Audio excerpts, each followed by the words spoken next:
Hello, listeners, and welcome to the show The Plot, the podcast where we explore the powerful lessons in literature which can teach us about navigating life, society, and self discovery.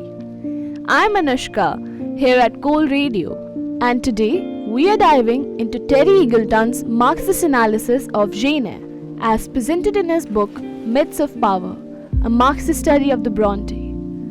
Now, before you think, Marxism, isn't that just political theory? Let me reassure you, this is about peeling back the layers of Jane Eyre to see how it critiques the social and economic systems of its time. And trust me, there's a lot we can learn from it about power, identity, and even our modern world. Charlotte Bronte's Jane Eyre is a novel set against the backdrop of 19th century England, a time of enormous change brought about by the Industrial Revolution. Jane herself is a fascinating figure, an orphan, a governess, a member of the lower gentry.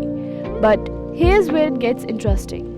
Eagleton argues that Jane Eyre isn't just a love story, it's a critique of capitalism and social inequality. Think about it.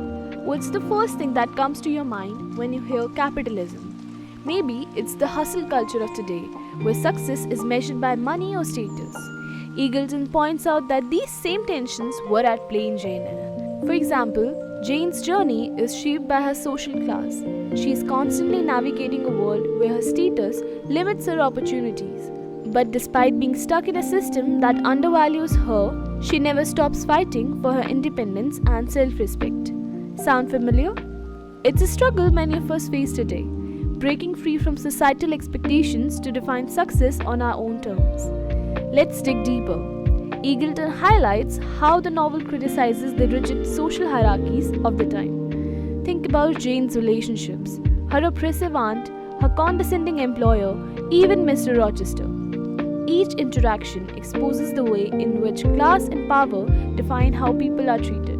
Yet, the novel also reflects a tension. While it critiques these hierarchies, it still operates within them. For instance, Jane's triumph in the story, her marriage to Rochester, could be seen as reinforcing the very system she critiques.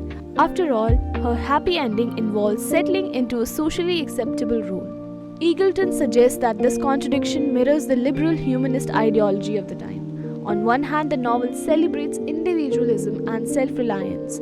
On the other, it acknowledges the crushing weight of systemic inequality. Here's a question for you. Do you think literature can really challenge the systems it critiques? Or does it, like Jane Eyre, end up reinforcing them in some way? Here's why Eagleton's analysis is empowering. It reminds us that literature is more than just stories. It's a reflection of its time. But it also gives us tools to question our own world. When Jane insists on her worth, despite being poor, plain and powerless, she becomes a symbol of resilience. Her fight for autonomy teaches us to challenge the systems that limit us. But Eagleton takes it a step further. He shows us that Jane's struggles are not just personal but systemic. This is a call to action. If we understand how systems like capitalism or patriarchy operate, we can start to imagine ways to change them. If you're studying Jane Eyre, here's what you take away from Eagleton's analysis. Historical context matters. The Industrial Revolution wasn't just a backdrop. It shaped the novel's themes and characters. Class critique. Jane Eyre highlights the ways in which social class limits individuals, even as it suggests that personal willpower can overcome these limits.